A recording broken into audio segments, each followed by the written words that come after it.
6월 23일 한국의 코스피는 이 정도면 많이 빠진 거 아니냐는 투자자들의 마음이 무색해질 정도로 지속적으로 하락하며 2314포인트를 기록했습니다. 코스닥은 무려 4% 이상 빠지면서 투자자들은 패닉에 빠지고 있죠. 경기 침체 및 각종 위기론이 부상하면서 과연 코스피가 앞으로 하락한다면 얼마나 더 하락할지, 혹은 진짜 바닥은 어디인지, 그리고 지수가 반등하면 어느 정도까지 반등할 수 있을지 한번 알아보겠습니다. 유튜브나 경제TV에 나오는 증시 전문가들의 이야기를 들어보면 코스피 2600포인트는 싸다, 2400포인트는 밸류에이션으로 봤을 때 충분히 저렴하다, 또 누구는 2000포인트도 깨진다, 앞으로 주식 다 팔고 떠나라 등 여러가지 의견들이 있습니다.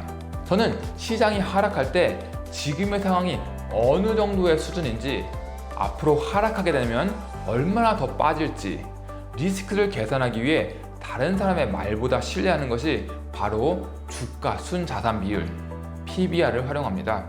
PBR은 주가를 주당 순자산 가치로 나눈 비율인데, 요즘에는 다들 PBR이나 PER 이런 것들은 잘 아시니까 PBR이 1보다 높아지면 고평가, PBR이 1보다 낮으면 저평가 정도로 설명하고 넘어가겠습니다. 한국거래소에 따르면 6월 23일 코스피의 PBR은 0.91배입니다. PBR 0.91배가 어느 정도 수준인지 비교하기 위해서 2002년 이후 코스피의 약 20년 PBR 추이를 보겠습니다. 코스피의 PBR 1의 중심선을 그어보겠습니다. 코스피 PBR이 대략 1.2배에서 0.8배 수준의 박스권을 형성하고 있고, 시기에 따라서 박스권 상단을 돌파하거나 하향 돌파하는 모습을 볼 수 있습니다.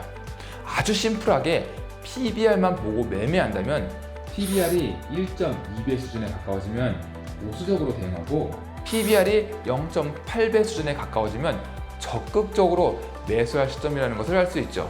현재 코스피의 PBR 1.2배를 지수로換算하면 3000포인트, PBR 1배는 약 2600포인트, PBR 0.8배는 2100포인트 수준입니다. 그럼 지금 코스피 지수가 약 2300대에 있으니까 PBR 0.8배까지는 대략 마이너스 10% 정도 남았다는 것을 알 수 있죠. 서서히 바닥에 근접하고 있다고 볼 수 있습니다. 그럼 코스피 PBR 0.8배가 찐 바닥이냐? 그건 아닙니다. 역사적인 하락장 때 보여준 코스피의 PBR을 알아보겠습니다.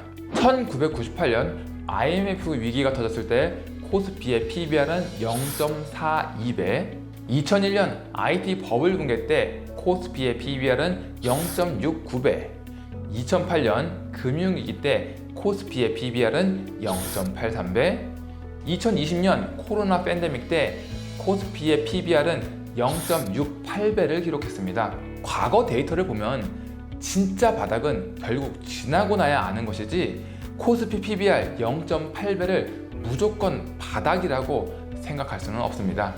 그럼 이런 자료가 무슨 필요가 있을까요? 바로 시장에서 현명하게 대응하기 위해서입니다. PBR 자료를 통해 투자자들이 꼭 기억해야 될 것들이 있습니다.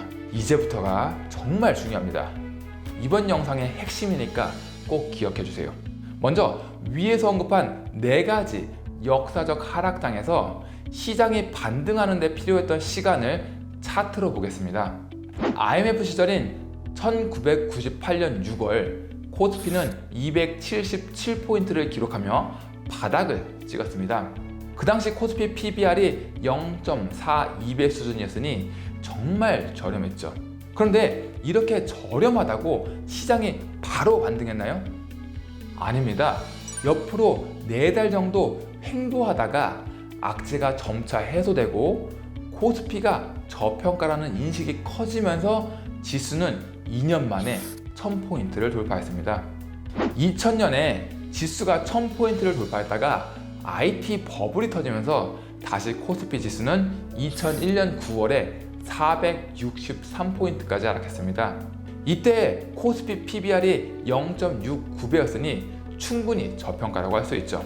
저평가였음에도 불구하고 대략 1년이라는 시간을 500포인트와 600포인트 사이에서 움직였습니다.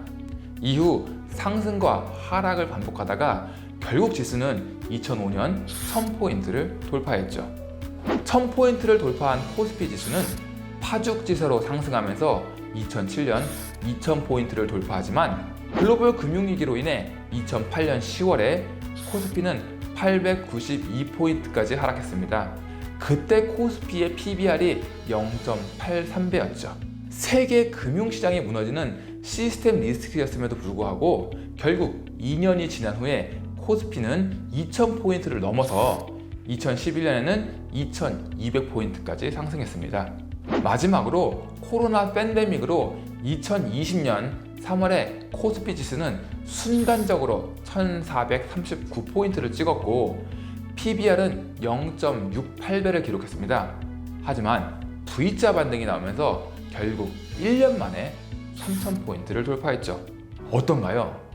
정말 큰 위기의 상황이 오더라도 코스피 지수는 저점을 찍고 2년 전후의 시간이 지나면 충분히 전 고점 수준까지 반등했다는 것을 알 수 있습니다. 자, 경제가 망할 것 같이 느껴지더라도 결국 2년 전후의 시간이 지나면 시장은 회복한다라는 걸 기억하면서 다음으로 아주 중요한 지표 하나 더 확인하겠습니다. 바로 원달러 환율입니다. 6월 23일 현재 원달러 환율은 1,300원을 돌파했습니다. 원달러 환율이 장중 1,300원을 돌파한 것은 2009년 7월 14일 이후로 12년 11개월 만에 처음이죠. 원화가 이렇게 약세를 보일 때는 글로벌 금융시장의 리스크가 커지는 시점입니다. 코스피 시장과 원달러 차트를 비교해서 보면 거의 반대로 움직이고 있다는 것을 알 수 있습니다. 2008년 글로벌 금융위기에 달러는 급격하게 오르고 지수는 급락했죠. 2018년 미중 무역 분쟁 때도 지수가 하락하니까 달러는 올랐습니다. 2021년 지수가 고점을 찍고 하락하기 시작하니까 원달러 환율은 다시 상승하는 모습을 보이고 있죠. 즉 코스피 시장과 원달러 환율은 거의 반대로 움직인다고 보시면 됩니다. 그럼 과거 원달러 환율이 1,300원을 넘었던 시기를 알아보겠습니다. 2020년 전에 1990년부터 이후 약 30년 동안 원달러 환율이 1,300원 이상 올랐던 시기는 딱 3번입니다. 첫째, IMF 위기, 둘째, IT 버블, 셋째, 금융위기 시절이죠. 한국이 망할 뻔하거나 버블이 꺼지거나 시스템 리스크가 발생했던 어마어마한 악재가 있던 시절입니다. 이미 앞에서 언급했지만 3번의 시기에 코스피의 PBR은 0.42배, 0.69배, 0.83배였습니다. 그리고 이러한 악재들도 약 2년 전후의 시간이 걸리긴 했지만 결국 최소 코스피 PBR 1배 이상까지 반등했죠. 자, 그럼 코스피 지수와 원달러 환율은 반대로 움직인다고 말씀드렸죠? 30년 동안 원달러 환율이 1,300원을 넘은 경우는 결코 흔하지 않습니다.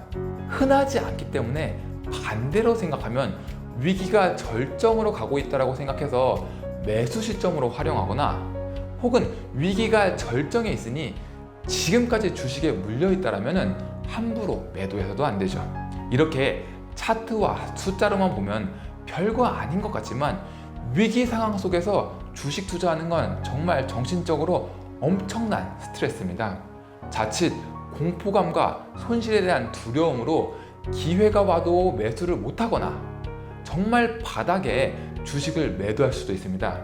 그래서 꼭 기억하셔야 합니다.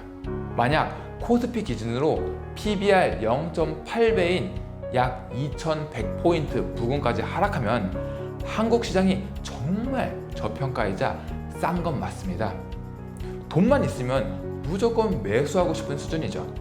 반대로 주식을 보유하고 있다면 힘들더라도 매도하지 말고 버텨야 됩니다. 그런데 2100포인트가 바닥이냐? 라고 물어보시면 완전 바닥은 아니라는 것입니다. 바닥은 그 누구도 알 수 없습니다. 2100포인트는 구경도 못할 수 있고, 혹은 IMF, IT 버블, 금융위기 시절 같은 환율이 1300원을 넘었던 시기에 지수 저점 평균 코스피 PBR인 0.65배, 지수로 환산하면 약 1700 수준까지 하락할 수도 있습니다. 그렇게 하락한다는 것이 아니라 그럴 수 있다라는 가능성을 미리 생각해 두셔야 됩니다.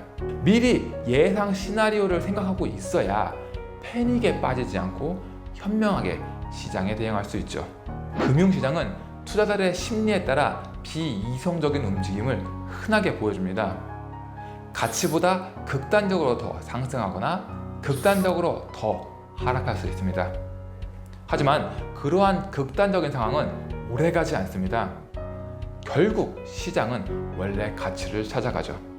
코스피 역시 시간이 지나 지금의 악재들이 해소되면 최소한 코스피 PBR 1배인 2600포인트까지의 반등이 나올 것입니다. 물론 경제가 좋아지고 기업 이익이 늘어나면 코스피 PBR 1.22배인 3000포인트 이상의 상승도 기대해 볼 수 있습니다. 주식시장이 연일 폭락하면서 참 대응하기 힘든 시장이 이어지고 있습니다. 이런 시장에서 리스크 관리가 정말 중요하지만 적극적인 매매보다는 실수를 줄이는 게 더 중요합니다. 가장 큰 실수는 공포의 주식을 팔았다가 최저점에 주식을 다시 매수할 수 있을 거라는 착각일 수 있습니다. 힘든 시장 속에서 주식 투자를 포기하기보다는 어려움을 극복한 경험을 바탕으로 앞으로 더 많이 성장하는 현명한 투자자가 되기를 바라겠습니다.